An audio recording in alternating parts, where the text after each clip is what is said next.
একটা সন্তান বিদেশ থাকে, ওই সন্তান জানে না যে মা কোরবানির গোশত মুখে দেয় না সন্তানের চিন্তায়। অন্যদের মা গোশত পাকায় পাকায় খাওয়ায়, কিন্তু নিজে খায় না, সন্তানের মায়ায় পড়ে আছে। আমি যদি ভালো খাই, আমার সন্তানটা না জানি না খেয়ে কষ্ট পাচ্ছে। মা পাগলের মতো থাকে।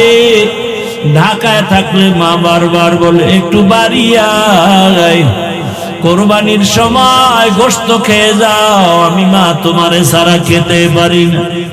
একটা মা সন্তানের জন্য এত পাগল। সন্তান যদি বুঝতো, জীবনে মায়ের চোখের দিয়ে তাকাইয়া রাগ মেজাজ দিয়ে কথা বলতো। অথচ কত মায়ের কলিজায় ব্যথা, সন্তান মাকে কষ্ট দেয়, কথা শুনে না। ও আমার কলিজার যুবক বাবারা, ওই মায়ের দোয়া নিতে চাইলে বিনয়ের সাথে ক্ষমা চাইয়ে তওবা করো। ইসমাইল যখন বড় হয়ে গেল, পরীক্ষা। ইব্রাহিম নবী স্বপ্নে দেখতেছেন, আল্লাহ দেখাচ্ছেন তোমার কলিজার আপন বস্তু তুমি কোরবানি করে জবাই করো। এই স্বপ্ন 3 দিন দেখার পরে সিদ্ধান্ত নিলেন আল্লাহর হুকুম বোধহয় ইসমাইলকে জবাই করার জন্য। বাবা হইয়া সন্তানকে জবাই করার জন্য ছুরি নিয়ে হাতে রেডি হয়ে গেলেন, জবাই করবে। আল্লাহ ডাইরেক্ট বলে নাই ইসমাইলের জবাই করো। আল্লাহ স্বপ্নে দেখাইছে তোমার আপন বস্তু তুমি জবাই করো। ইব্রাহিম নবী প্রথম দিন উট জবাই করলেন, দ্বিতীয় দিন উট জবাই করলেন, বুঝতে পারেন নাই। শেষ পর্যন্ত ইসমাইলের জবাই করার জন্য রওয়ানা। ইব্রাহিম নবী বাইতুল্লাহর কিনারায় গিয়া হাজির হয়ে গেলেন। এখন তাকায় দেখে, আরে যখন বাড়ি ছিল না, এখন বাড়ি ঘর, মানুষের অভাব নাই, কত বসতি, কত ফসল চলতেছে, বাড়ি ঘরের অভাব নাই। খুঁজতে খুঁজতে গিয়া নিজের ইসমাইলের ঘর খুঁজা হাজেরার ঘরে ডাকলেন, ইসমাইল কই? কত বছরের বিরহের বেদনা মায়া। একটা সন্তান বিদেশ থাকে, ওই সন্তান জানে না যে মা কোরবানির গোশত মুখে দেয় না সন্তানের চিন্তায়। অন্যদের মা গোশত পাকায় পাকায় খাওয়ায়, কিন্তু নিজে খায় না, সন্তানের মায়ায় পড়ে আছে। আমি যদি ভালো খাই, আমার সন্তানটা না জানি না খেয়ে কষ্ট পাচ্ছে। মা পাগলের মতো থাকে। ঢাকায় থাকলে মা বারবার বলে একটু বাড়ি আয়, কোরবানির সময় গোশত খেয়ে যাও, আমি মা তোমারে ছাড়া খেতে পারি না। একটা মা সন্তানের জন্য এত পাগল। সন্তান যদি বুঝতো, জীবনে মায়ের চোখের দিয়ে তাকাইয়া রাগ মেজাজ দিয়ে কথা বলতো। অথচ কত মায়ের কলিজায় ব্যথা, সন্তান মাকে কষ্ট দেয়, কথা শুনে না। ও আমার কলিজার যুবক বাবারা, ওই মায়ের দোয়া নিতে চাইলে বিনয়ের সাথে ক্ষমা চাইয়ে তওবা করো। মা হাজেরা ঘরের মধ্যে ইসমাইল খেলতেছে, ইসমাইলের ঘরের মধ্যে নিয়ে বহুদিনের বিরহের বেদনার কান্না। হাজেরার চোখে পানি, ইসমাইলের চোখে পানি, বাবার চোখে পানি। ইব্রাহিম নবী বলে, হাজেরা দেরি করা যাবে না, তাড়াতাড়ি রেডি করে দাও, ইসমাইলের নিয়ে মালিকের দাওয়াতে যাব। মা হাজেরা বুঝতে পারেন নাই, কোথায় জানি দাওয়াতে যাবে। দুনিয়ার কোন মালিক, দুনিয়ার কোন বাদশা দাওয়াত দিস, আসল মালিক আল্লাহ দাওয়াত দিস। ইব্রাহিম নবী হিকমতে কথা ঘুরায় বললেন, মা হাজেরা বুঝতে পারলেন না। সুন্দরভাবে সাজাইয়া গোসল করায় যখন ইসমাইলের বাবার হাতে তুলে দেয়, বাবা সামনে যায়, ইসমাইল পেছনে যায়। কোরবানির জায়গা বর্তমান মিনা বাজার, যখন এখন যেখানে কোরবানি ইব্রাহিম ওখানেই দিলেন। ইসমাইলের ওখানে নিয়া এবার 14 বছরের সন্তান ইসমাইলের বাবা ডাক দিয়া কয়, ইয়া আবাতিফ ইয়া বুনাইয়া ইন্নী আরা ফিল মানামি আন্নী আযবাহুকা ফানজুর মাযা তারা। ও আমার কলিজার সন্তান, আমি স্বপ্ন দেখলাম তোমারে জবাই করতেছি, তোমার কি মতামত? দেরি নাই, সাথে সাথে ইসমাইল বলতেছে, ইয়া আবাতি ফাআল মা তুমার, সাতাজিদুনি ইনশাআল্লাহু মিনাস সাবিরিন। ও বাবা, তাড়াতাড়ি স্বপ্নের কাজটা করে ফেলেন, ইনশাআল্লাহ ধৈর্য ধারণকারীদের মধ্যেই আমাকে পেয়ে যাবেন। ইসমাইল এই কথা বইলা ইতিহাসবিদরা বলেন ইসমাইল এবার কান্না শুরু করছেন, হালকা, বেশি জোরে না। আবার যদি জবাই না হয় আল্লাহর কাছে কি জবাব দিব? বিনয়ের সাথে একটু বললেন, কান্না জড়িত কণ্ঠে, বাবা এই কথা যদি আমাকে বাড়িতে বলতে, আমার দুঃখিনী মা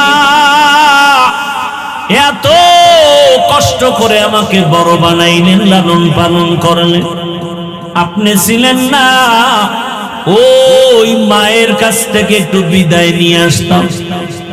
যদি বাড়িতে বসে বলতেন, বলেন নাই দুঃখ নাই, বাড়িতে যাওয়ার পরে যদি মা দেখি ইসমাইল নাই, মা পাগলের মতো হয়ে যাবে, ইসমাইল ইসমাইল বলি।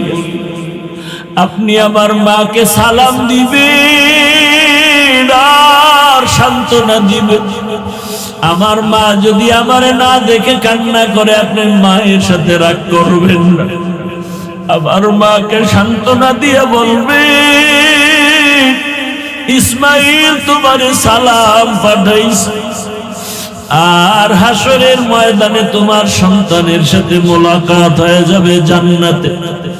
আব্বা জান, আমারে জবাই করার জন্য উপর করে শোয়া দেন, আপনার চোখে রুমাল দিয়া বাঁধেন, কারণ জবাই করার সময় যদি মায়ার নজর লাগে আর জবাই করতে পারবেন না রে বাবা।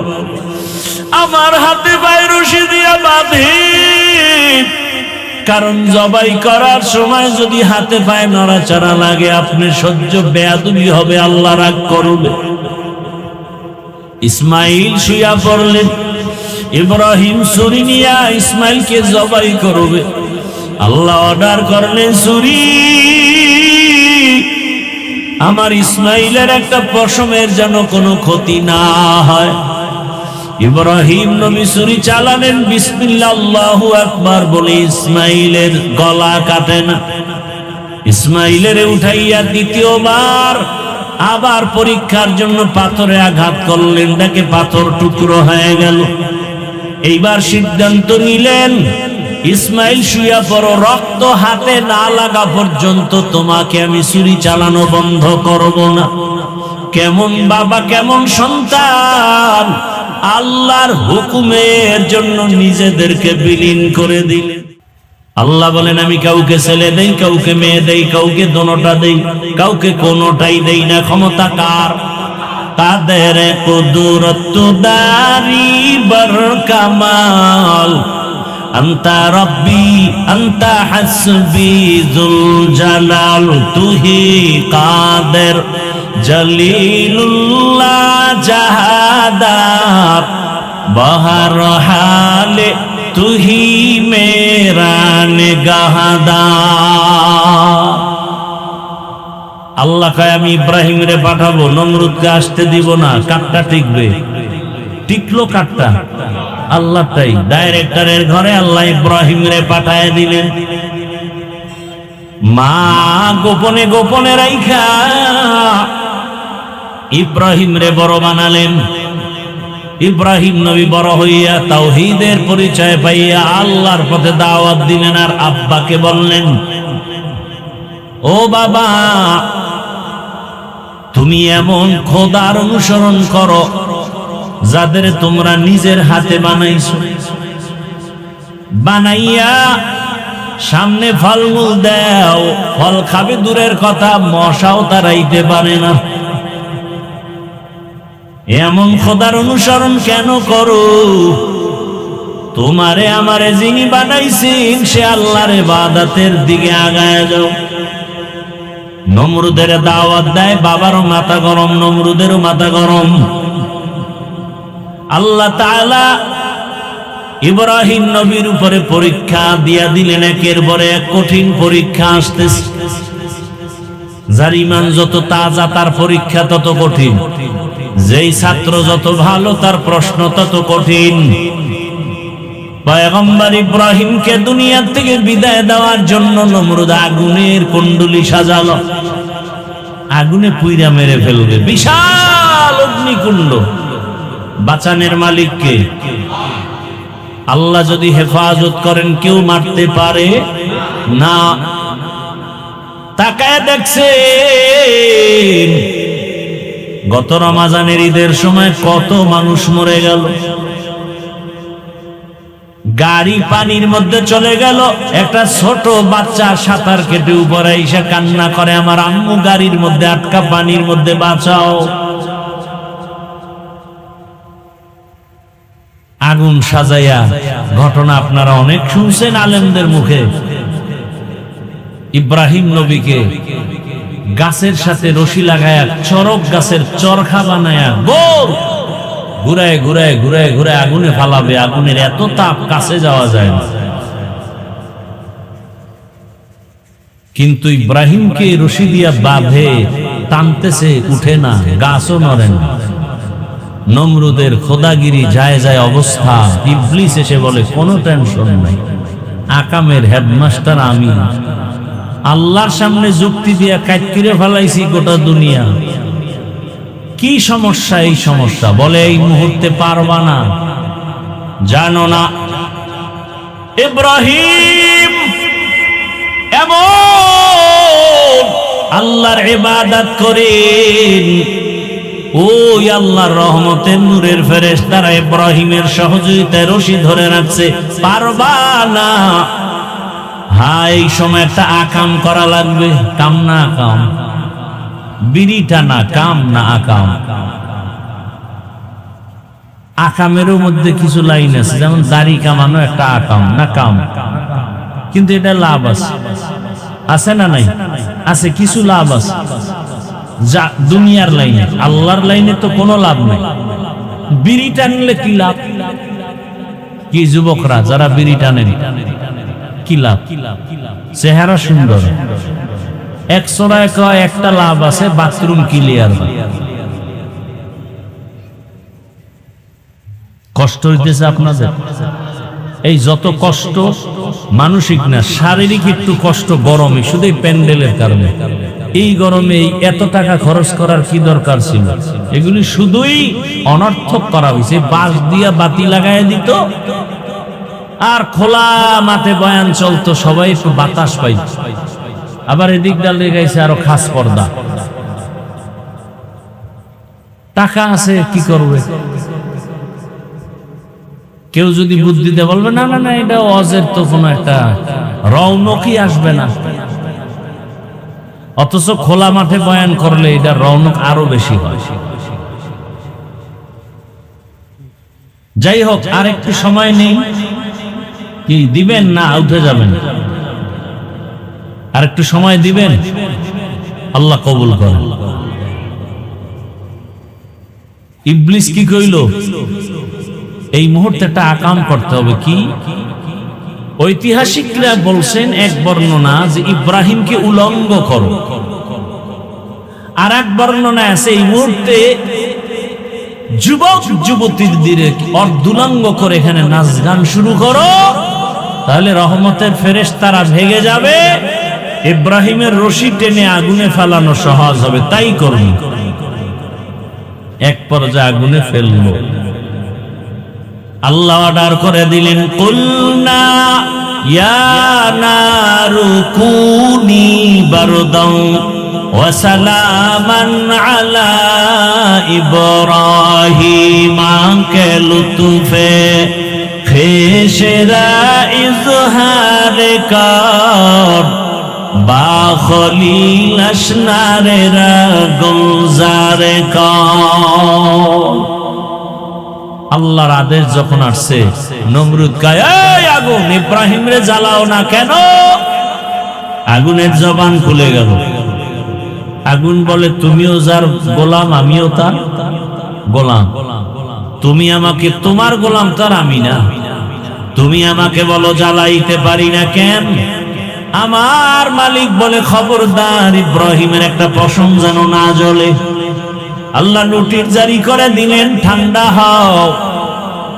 মুফাসসিরিনে কেরাম বলেন শুধু ইব্রাহিমের আগুন ঠান্ডা হয় না, দুনিয়াতে ওই টাইমে যত আগুন ছিল সব ঠান্ডা হয়ে গেছে।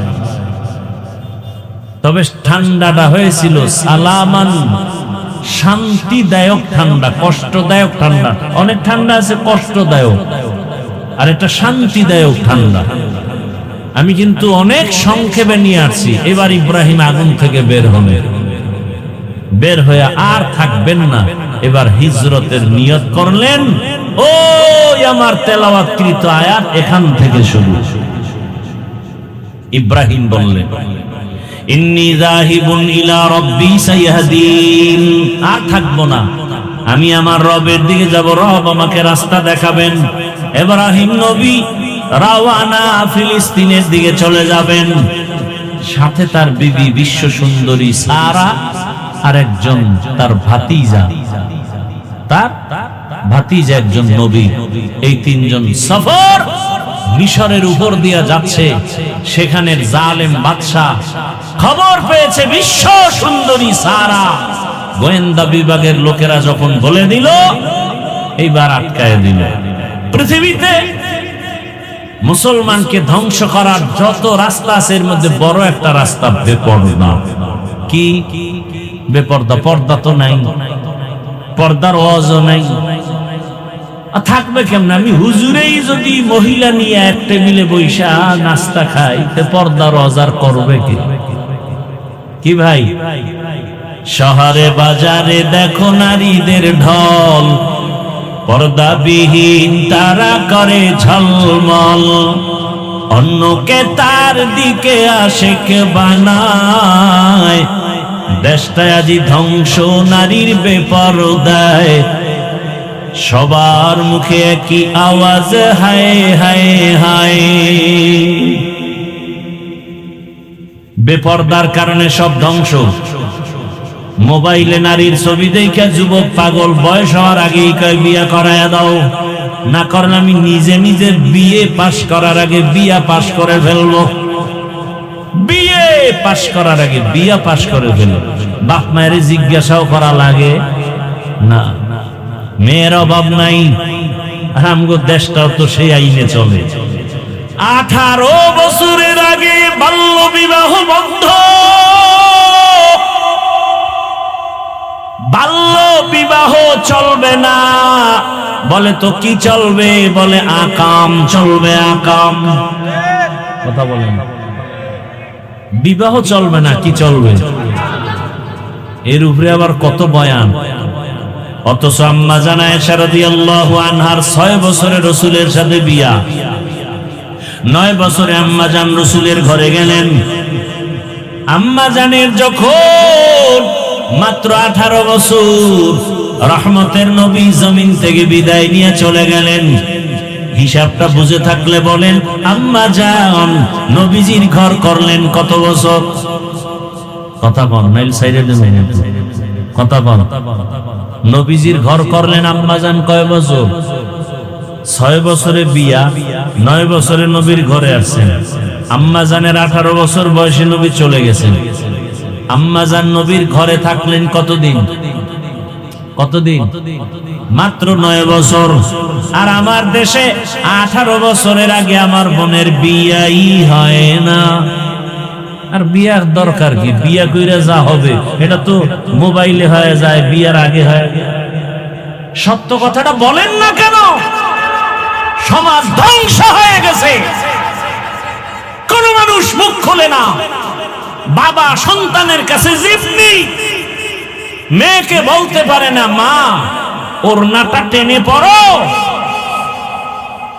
মেয়ে যদি মামলা করে, আমার বাবা আমার উপরে জোর করে পর্দা করতে চায়, সাথে সাথে মামলায় বাবাকে ফাঁসায় দিবে। খবর আছে আপনাদের? আল্লাহ হেদায়াত দান করুন। রাগ করতেছেন আপনারা? আমরা এই সঠিক কথাগুলো আপনাদেরকে সতর্কমূলক না বললে কে বলবে? বলনেওয়ালা আলেমও তো কমে যাচ্ছে। ক্ষমতার চেয়ার পাওয়ার লোভে হক কথা বন্ধ, গোপনে গোপনে টাকা পাওয়ার লোভে হুজুর মাওলানা হক কথা বলে না, ব্যবসা ঠিক রাখার জন্য হক কথাটা বলে না। আছে না নাই? আপনাদের লাইন তো বাদ, হুজুর গো লাইনের কথা কইতেছি। এজন্য ১৫০০ বছর আগে নবী বলছেন আলেম কিন্তু দেখলে দৌড়ায়ও না। দুনিয়াতে যেমন সব থেকে ভালো থাকবে একদল আলেম, আবার সব থেকে খারাপ থাকবে সব থেকে খারাপ একদল আলেম। নবীর কথা, আলা ইন্না শাররাশ শাররি শিরারুল উলামা ওয়া ইন্না খায়রাল খায়রি খিয়ারুল উলামা। ভালোর ভালো উলামা, খারাপের খারাপও।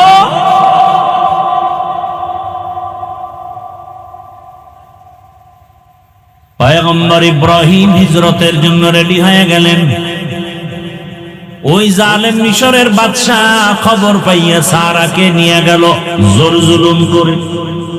পয়গম্বর ইব্রাহিম আল্লাহর কাছে বলেন, হে মালিক, আমার স্ত্রীর উপরে ইজ্জত নষ্ট করবে, আমি কেমনে সহ্য করি? আল্লাহ কয়, ভয় নাই, আমি তোর অন্তর চোখ খুলে দিব। জালেম তার সামনে নিয়ে তোমার বিবির সাথে যা করবে তুমি এখানে বসে অন্তর চক্ষু দিয়া সব দেখবা। জালেম সুন্দরী দেখা পাগল হয়ে গেছে। যখন হাতটা বাড়াইতে চাইল সাথে সাথে হাতটা বাঁকা হয়ে গেল। এইভাবে ৩ বার। শেষবারের মতো কয়, এই মহিলা, তোমার মধ্যে এমন কি পাওয়ার যে আমি হাত বাড়াইলে বাঁকা হয়ে যায়? জবান বন্ধ, তুমি আবার দোয়া করছো আমার হাত ভালো, এই পাওয়ার কি? আমার পাওয়ার নাই তো। আমি এতটুকু পাওয়ার আছে যে আমি একজন নবীর স্ত্রী। তাই বলে, হ্যাঁ, কে সে নবী? ইব্রাহিম। কোথায়? গাছতলায়। লোক পাঠালেন, ডেকে আনলেন, সম্মানের সাথে ক্ষমা চাইলেন, মেহমানদারি করাইয়া জানতে চাইলেন। বিশ্ব সুন্দরী পাইলেন, সন্তান কয়টা পেয়েছেন? এই বুড়া বয়সে কয়েকটাও পাই নেই। খাদেমা হাজেরা নামের মেয়েটাকে হাদিয়া দিলেন।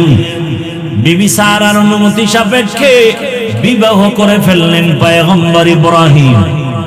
বিবাহ করার পরে দোয়া করলেন, রব্বি হাবলি মিনাস সলিহিন, ও দয়ার মালিক, নেককার একটা সন্তান আমাকে দাও। আল্লাহ কয়, আমার কাছে চাইলে আমি ফিরাই না। সন্তান আল্লাহর কাছে চাও। 10টা ছেলে হইয়া লাভ কি যদি বাবার ইজ্জত নষ্ট করে ফেলে? এক সন্তান যথেষ্ট যদি বাবার ইজ্জত রক্ষা হয়। কথা ঠিক না? আল্লাহর কাছে চাইতে হবে, চাইলেই হবে না। আরে গাছ না লাগায় ফল চাইলে হবে? ভালো গাছের ফল লাগান, ভালো ফলের গাছ লাগায় ফল চাবেন, আল্লাহ দিবেন। ভালো একটা মা ঘরে আনার পর আল্লাহর কাছে দোয়া করবেন, আল্লাহ ভালো সন্তান দান করবেন। আপনি ভালো মা ঘরে আনছেন নি? আপনি তো ঘরে আনছেন ডানা কাটা বড়ি। কি বড়ি? ডানা কাটা বড়ি। এইসা ডানা কাটে, এই সেই স্বামীরে কয়, তোর মায়ের ডানা ভালো না, তোর বাবার ডানা ভালো না, ঘর বাড়ি ছেড়ে চল টেকনাফ শহরে কক্সেস বাজারে ফেলাট ল। ওখানে লইয়া লইয়া কয়েকদিন খাইয়া লইয়া ঘুরে টুইরা পাখির মতো কয়, তোর ডানাও ভালো না, হিজরত করে ভেগে গেল। কি বানায় বলছে? এই আকাম চলে না, চলে না। আল্লাহ হেদায়াত দান করুন। ডানা কাটা পড়ি তো, ফলাফল নগদ। পয়গম্বর ইব্রাহিম দোয়া করলেন, নবীর দোয়া সাথে সাথে কবুল হয়ে গেছে। আল্লাহ দোয়ার ফলাফল জানায় দিয়া বলেন, ফাবাশশারনাহু বিগুলামিন হালিম। তোমার মতো একজন বিচক্ষণ গুণের অধিকারী সন্তান আমি তোমাকে দিচ্ছি। এসে গেল ইব্রাহিম নবীর ঘরে সন্তান, নাম কি? ইসমাইল। এবার মায়া কম না বেশি বুড়া বয়সের সন্তান? হ্যাঁ, অনেক বেশি। আল্লাহ আবার কয়, আমার মায়া কইমা যাইব সন্তানের কারণে? হবে না। নবীদের পরীক্ষা কত কঠিন, চিন্তা করে। আমাদের তো কোনো পরীক্ষাই নাই। জনমের মতো গুনাহ করি, আর বড় কোনো বিপদ নাই। বিপদ সব যারা একটু হালাল ভাবে চলি তাদের উপরে। ও আমার যুবক বাবারা, বৃদ্ধ বাবাজি, পর্দার আড়ালের মা বোনেরা, ভালো করে শুনেন। কত কঠিন পরীক্ষা ইব্রাহিম নবীর উপরে। আল্লাহ বলে দিলেন, ও ইব্রাহিম, আমার মায়া মোহাব্বতের ঘাটতি ঘটানো যাবে না, জলদি করে যাও, তোমার এই স্ত্রী হাজেরা আর ইসমাইল শিশুকে নিয়ে বাইতুল্লাহর কিনারায় ওখানে জঙ্গলে নির্বাসনে রেখে এসো। কেন? কোনো কেন নাই। আল্লাহ চাইছেন যা তাই করতে হবে, কোনো কেন চলে না। বিবির নিয়ে রওনা। বাইতুল্লাহ তো নাই, নূহ নবীর প্লাবনে সব সমান। বাইতুল্লাহর জায়গা নির্দিষ্ট আল্লাহ হেফাজতে রাখছেন, কিন্তু বাইতুল্লাহ নাই, বিধ্বস্ত হয়ে গেছে। আল্লাহর সিদ্ধান্ত ইব্রাহিম রে দিয়া নতুন করে বাইতুল্লাহ আবার বানাবেন। ওখানেই ওই বাইতুল্লাহর জঙ্গলে নির্জন, মানুষ নাই, পানি নাই, পশুপাখি নাই। মা হাজেরাকে ওখানে ইসমাইল রে রাইখা এবার বাবা ইব্রাহিম বিদায় হয়।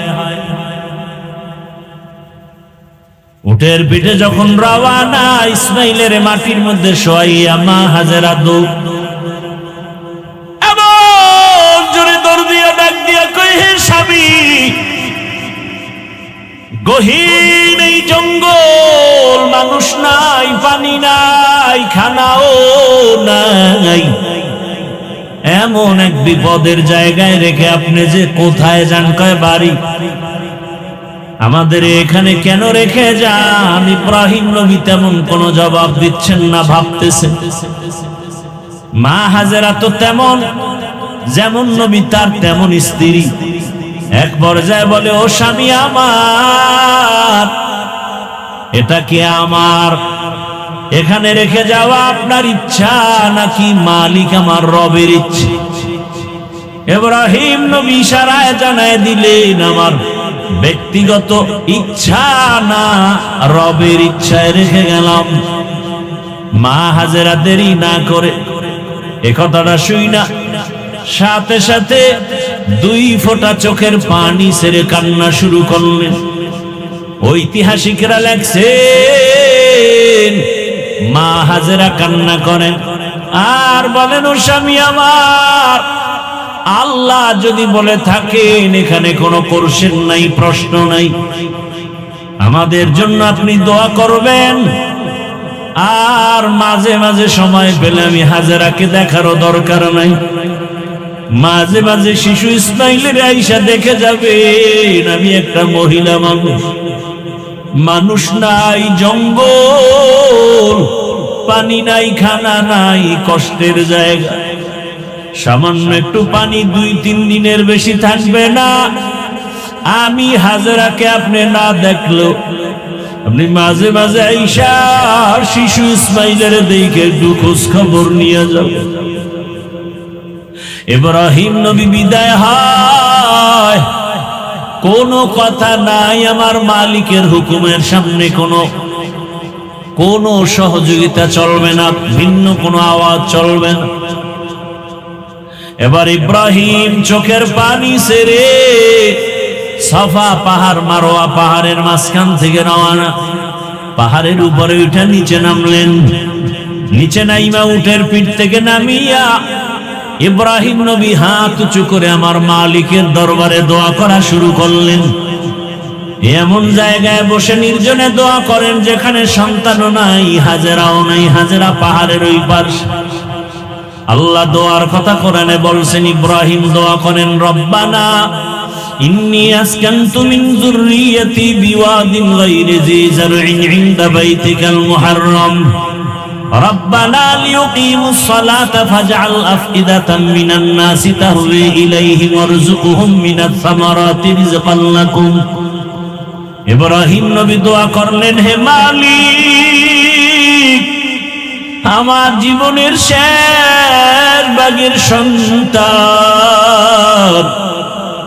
আমার আদরের বিবিরে তোমার হুকুমে এখানে রেখে যাই, তোমার কাছে দোয়া করি, হে মালিক, কুদরতে তুমি রিজিকের ব্যবস্থা করে দাও, ফলের মাধ্যমে তোমার শুকর আদায় করবে। ও দয়ার মালিক, নামাজ আদায় করবে, খানার আয়োজন করে দাও, ফলের মাধ্যমে বাসস্থানের ব্যবস্থা করে দাও। ইব্রাহিম নবী বিনয়ের সাথে কান্না করে করে দোয়া করলেন। সন্তানের মায়া বুড়া বয়সে সহ্য করা যায় না, ও আমার কলিজার যুবক, এমন একটা বয়ান নাই যেখানে মা বাবারা কান্না করে না, অভিযোগ করে না, সন্তান মা বাবার কথা মতো চলে না। হুজুর একটু সন্তানের বয়ান করে বুঝায় দিয়ে, মায়ের সাথে খারাপ আচরণ করে, বাবার সাথে খারাপ আচরণ করে। ও আমার যুবক বাবারা, পায়ে হাত রেখে বলি, এমন রত্ন যদি থাকে হারায় না রে বাবা। ওই মা বাবার দোয়া ছাড়া আল্লাহর কসম আমি হাফিজুর রহমান এই চেয়ারে বসতে পারি না। ওই মা বাবা জীবনের কত বড় রত্ন, ওই মা বাবার দোয়ার কারণে আজকে তুমি টাকার মালিক, বাড়ি গাড়ির মালিক হয়েছো, সম্মানের চেয়ারের মালিক হয়েছো। ও আমার যুবক বাবারা, যারা মার সাথে বেয়াদবি করেছো, বাবার সাথে করেছো, গোপনে গিয়া মায়ের কাছে ক্ষমা চাইও, বাবার কাছে ক্ষমা চাইও। মা বাবার দোয়া সারা জীবন সফল হবে না, লেখাপড়াও হবে না, চরিত্র গঠন হবে না। আর যার মা দুনিয়ায় নাই, বাবাও দুনিয়ায় নাই, আল্লাহর কাছে মোনাজাত দিয়া কাঁদো, আর মাঝে মাঝে দোয়া করো। ওই মা বাবার নামে দান সদকা করো, আর আল্লাহর কাছে ক্ষমা চাও, মা বাবার কবর জিয়ারত করো। ও আমার যুবক বাবারা, একটা মা সন্তানের জন্য কি পরিমাণ কষ্ট করে, সন্তান যদি জানতো, বুঝতো, চামড়া খুইলা মা বাবার চামড়ার জুতা বানায় দেওয়ার জন্য রেডি হয়ে যাইত ঋণ আদায়ের জন্য।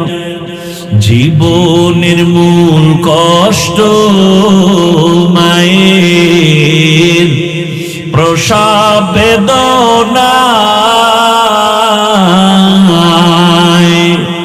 সাত আসমান সাত জমিন তখন মায়েরই মাথায়। জীবনের মূল কষ্ট মায়ের প্রসব বেদনা, সাত আসমান সাত জমিন তখন মায়েরই মাথায়। আমার সুন্দর মুখ দেখি মায়ের, আমার সুন্দর মুখ দেখি মায়ের, ব্যথা যায় দেয় হাসাইয়া। ও আমার প্রাণের মা, মা গো মা, কোথায় গেলে মোরে ছাড়িয়া, জনম দুঃখী ইয়াতীম আমি, চায় না কেহ ফিরিয়া।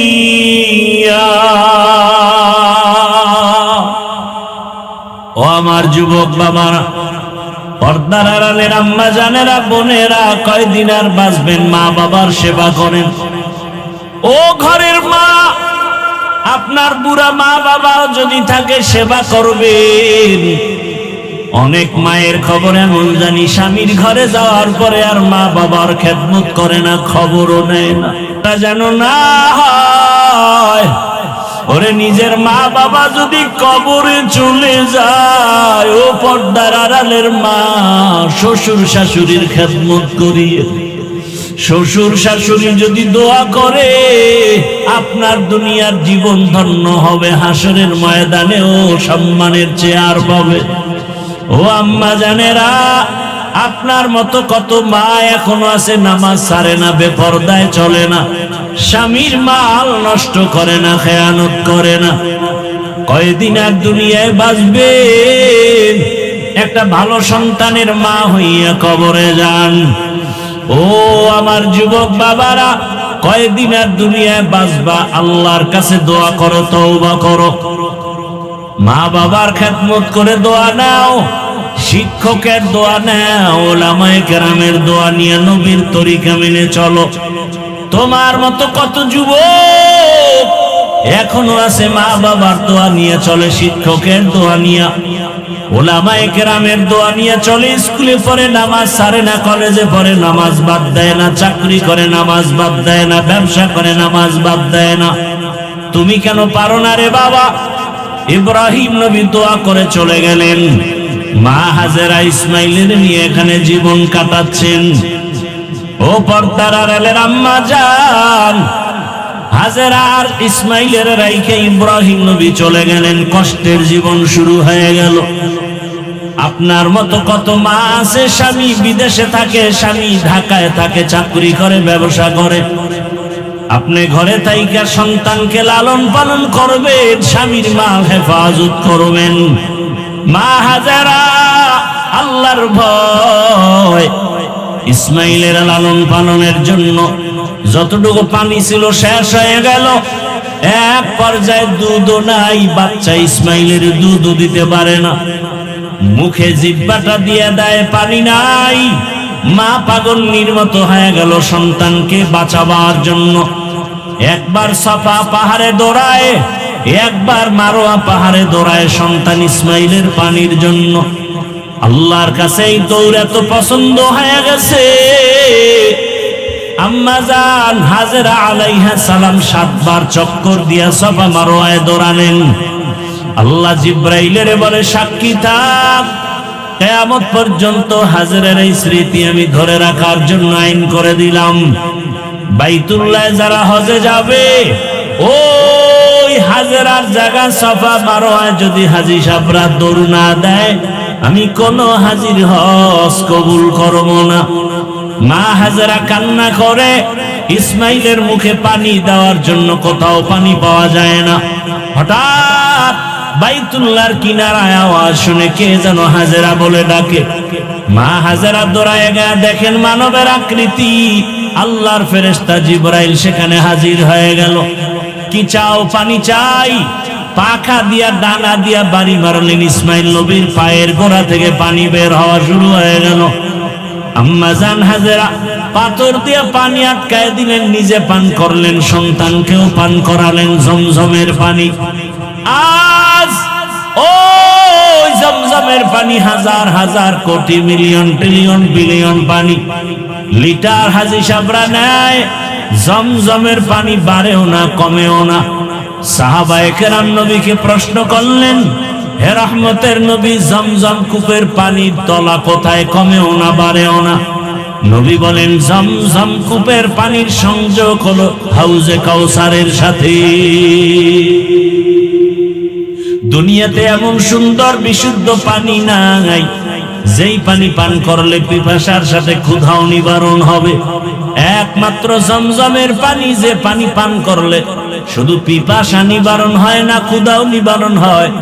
শুধু ক্ষুধা নিবারণ হয় না, কঠিন রোগ থেকে আল্লাহ তাকে মুক্তি দান করেন। পানি পান করলেন, স্বাভাবিক জীবনে ফিরে আসলো। ইসমাইল বড় হতে লাগলো। হতে হতে যখন 14 বছর হয়ে গেল, কম বেশি ঐতিহাসিকরা লিখলেন, ইসমাইল যখন বড় হয়ে গেল, পরীক্ষা।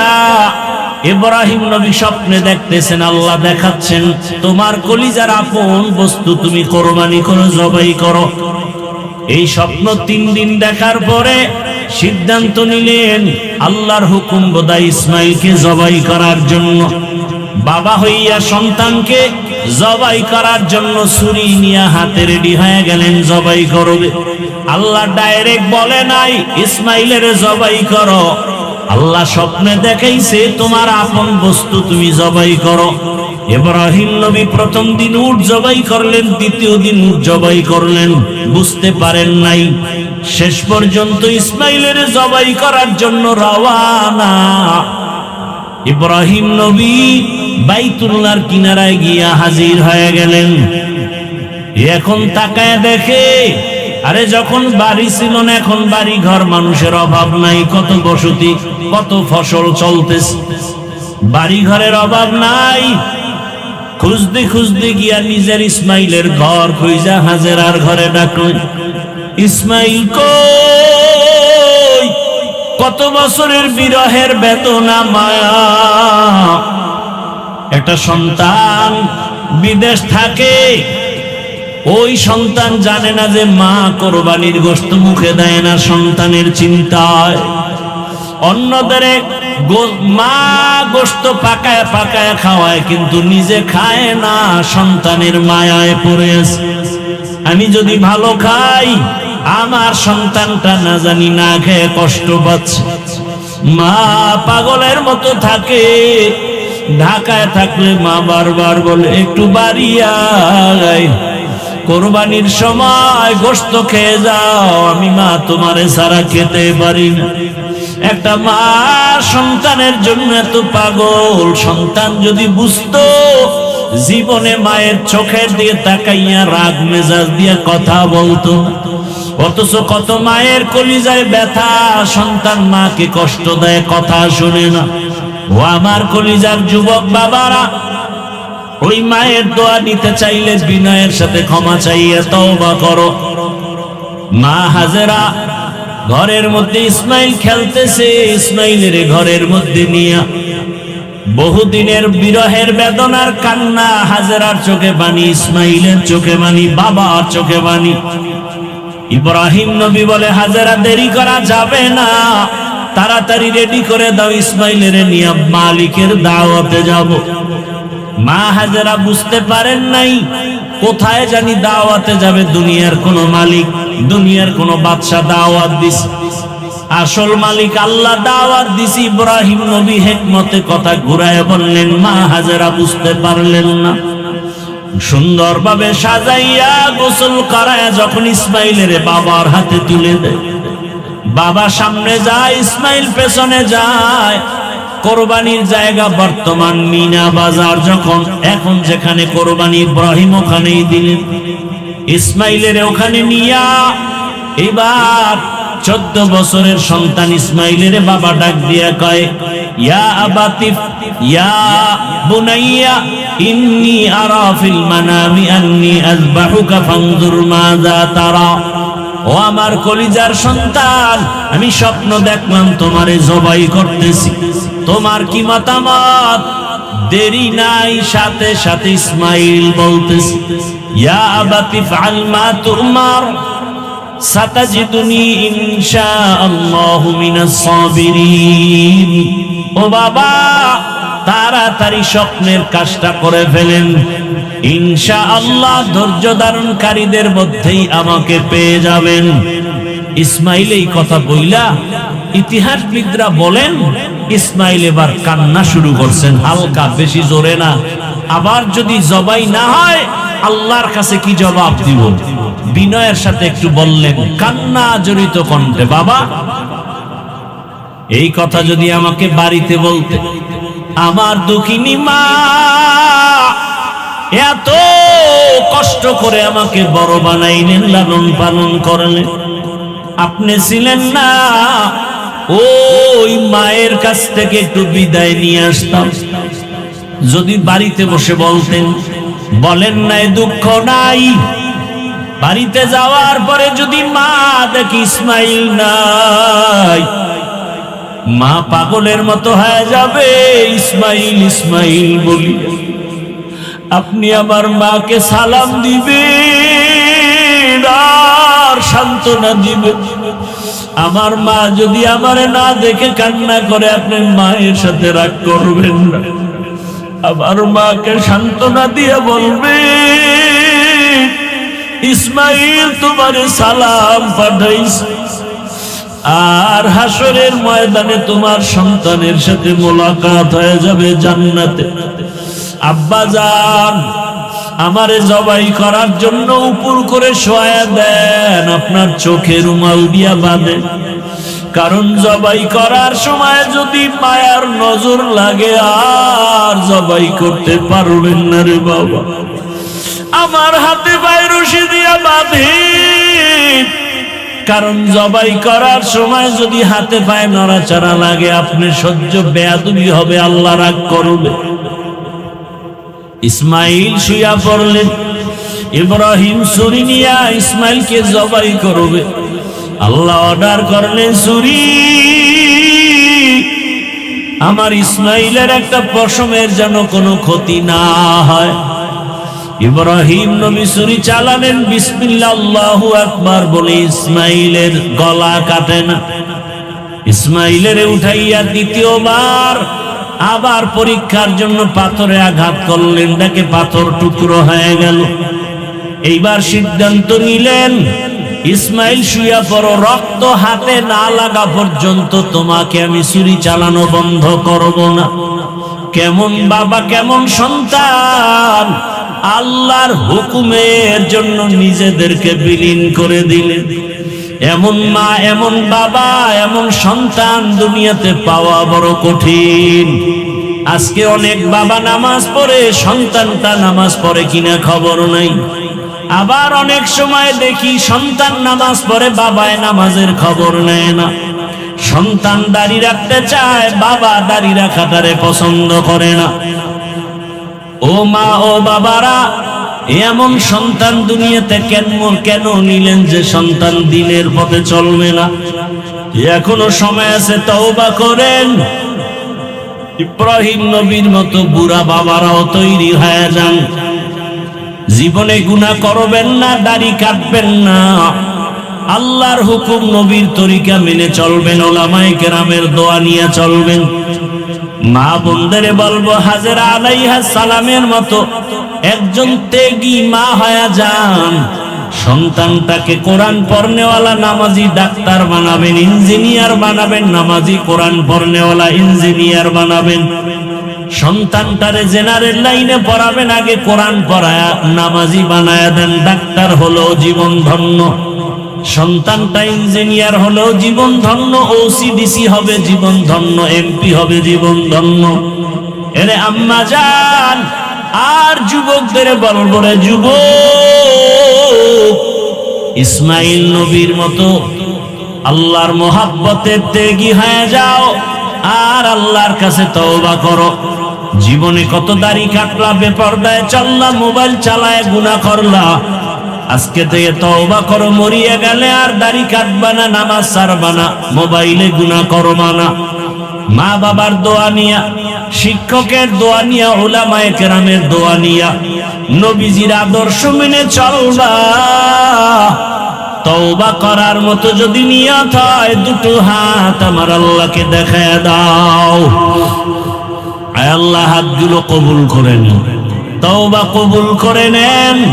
তওবার উপরে মজবুত হইয়া নবীর তরিকা মেনে, উলামায়ে কেরামের পরামর্শ নিয়ে, মা বাবার দোয়া নিয়ে চলার তৌফিক দান করেন, আমিন। আলহামদুলিল্লাহি রাব্বিল আলামিন, ওয়াসসালাতু ওয়াসসালামু আলা সাইয়্যিদিল আমবিয়া ওয়াল মুরসালিন ওয়া আলা আলিহি ওয়া আসহাবিহি আজমাইন। ইয়া আরহামার রাহিমিন, ইয়া আরহামার রাহিমিন, ইয়া আরহামার রাহিমিন। রাব্বিরহামহুমা কামা রাব্বায়ানি সগীরা। আল্লাহুম্মা ইন্নাকা আফুউন কারীম, তুহিব্বুল আফওয়া ফা'ফু আন্না। আল্লাহুম্মা ইন্না নাউযু বিকা মিনাল বারাসি ওয়াল জুনুনি ওয়াল জুযামি ওয়া সাইয়্যিল আসকাম। اللهم إنا نسألك علما نافعا ورزقا واسعا